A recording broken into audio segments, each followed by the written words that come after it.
honestly, it seems like it's been a while, but the welcome return of Dr. Bryce Edwards to the program. Bryce, kia ora. Wonderful to chat with you again. Morena, Andrew. There has been a lot happening in politics. We'll get to some of the individual behaviours of MPs in certain parties in just a moment. But wanting to start off with the government's move to bring reform to the supermarket sector. Now, I think everybody would agree that something needs to be done. I suppose, well, from my point of view, Bryce, I find it difficult to be optimistic that the government, their policies, their proposed reforms will make any difference, but they need to be seen to be doing something, I suppose. Look, I think that's absolutely fair. And after decades of foot dragging by politicians on this issue, when there's just been so much awareness that the supermarkets have got a duopoly and that New Zealanders are paying 20-30% higher than comparative countries for our groceries, it's a bit hard not to be a bit skeptical about this. And certainly I am. But I was still quite impressed with what Nicola Willis came out with on Sunday. She, certainly had some strong rhetoric, and she looked like she was serious. So I guess maybe I'm being overly optimistic, but I saw this as more of a bit of a watershed, that we might be seeing a government that's really going to finally do something. She talked quite tough. Yep. She talked about some serious structural change in the supermarket sector, and really threatened the duopoly, that she's coming for them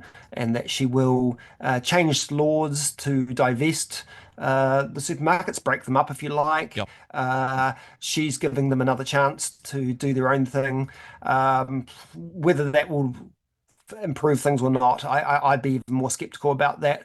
But she does seem to have an appetite for shaking this up. And I do believe this government needs some kind of runs on the board when Yep. it comes to looking like they're actually doing something in terms of the cost of living and some of the what I think are broken markets in New Zealand. So I'm a bit more optimistic about this. A tough talk and some good rhetoric in that regard. However, I mean, in some ways, it's quite unusual for what essentially a right of centre coalition to be saying, you know what we need is intervention for the sake of the people, rather than let the markets sort it out. It seems to be flowing in the opposite direction of what you might expect for a national-led coalition.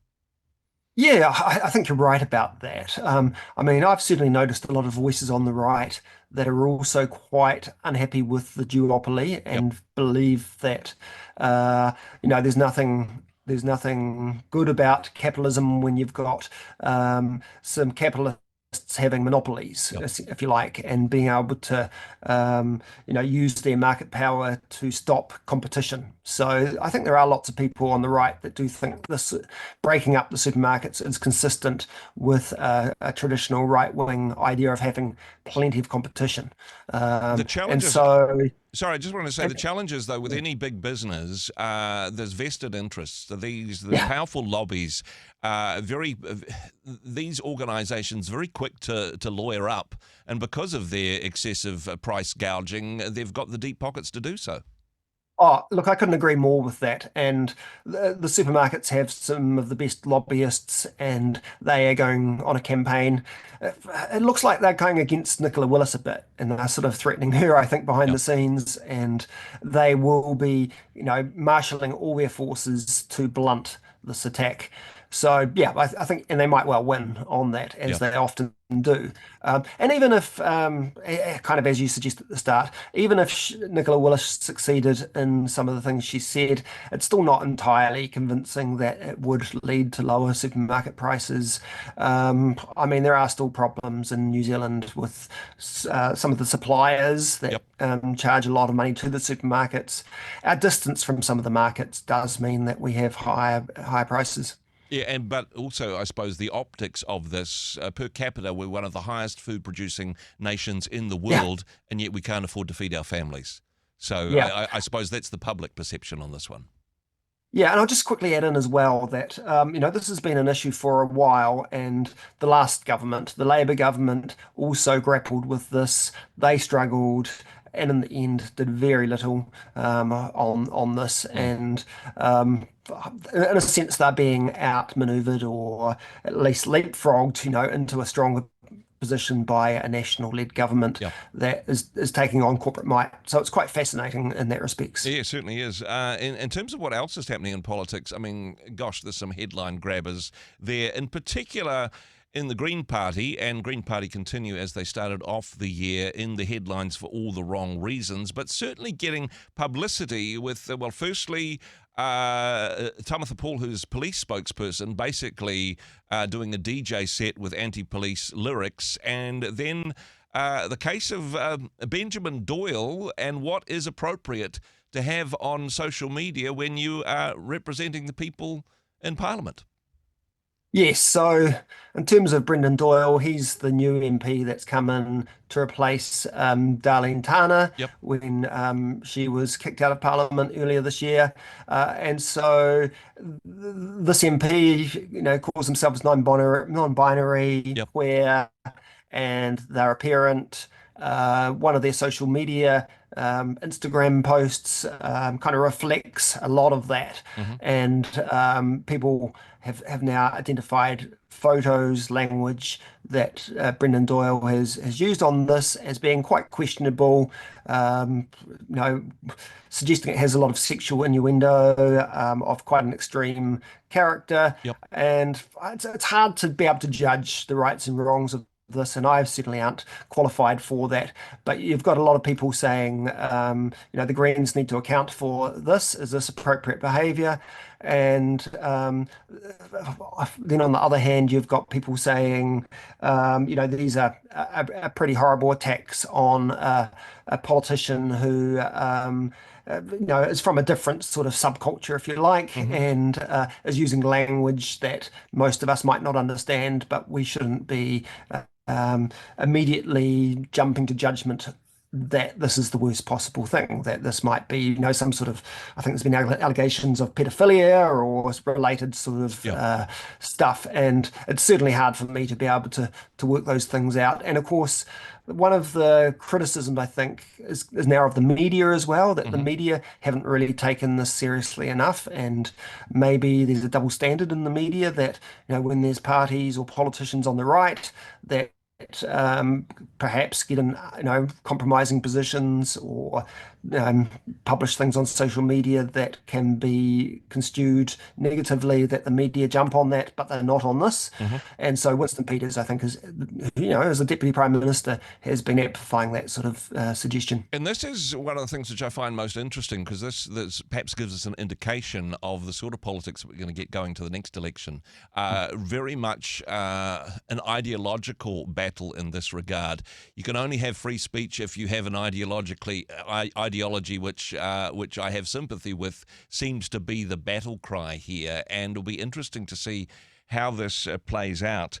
On the other situation, Tamatha Paul and a spokesperson for the police who doesn't trust the police. An interesting juxtaposition there. Yeah, and so again, I think we're talking about an MP from a certain subculture that's very critical of the police. And, I think there's a lot of interesting debates on the role of the police, and, the Greens perhaps are sort of channeling some of their campus politics, sort of debates with Tamatha Paul on this one.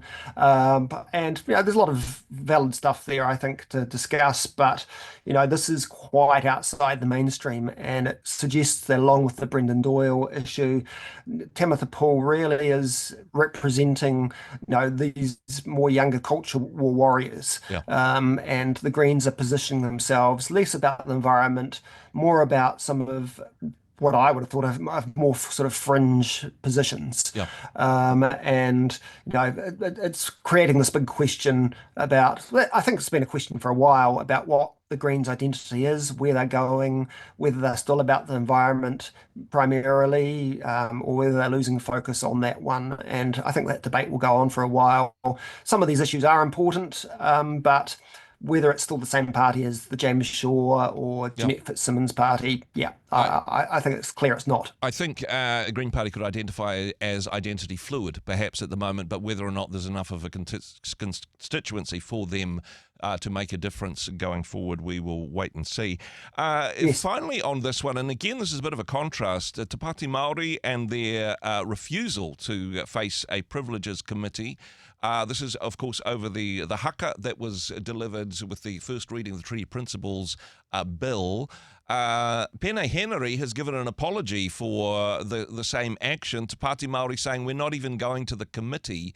Quite the contrast. Yeah, look, sometimes these sort of things can look a bit like palace politics. It's just squabbling over he said, she said, Yep.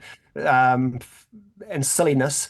And there is an element of that, I believe, in this, but it's quite an explosive issue, actually, because it brings in a lot of the questions about New Zealand's direction and New Zealand's constitution and tikanga law, which Te Paati Maori are arguing basically, that they acted in their correct protocol as Maori, and that they don't really see this privileges committee as being a fair or natural process, so they're boycotting it. And what comes out of that, I don't know, it might de-escalate and we might see some compromises made on both sides, but likewise, we might see both sides escalating this. It could result in sanctions against the Te Paati Maori MPs. I don't think they'll take those very nicely or well. And it just brings up those big questions about, one law for all, about what is the constitutional place of these traditional tikanga sort of protocols? And of course, Shane Jones, who is a Maori MP himself, pushing back and saying, well, Parliament has its own tikanga.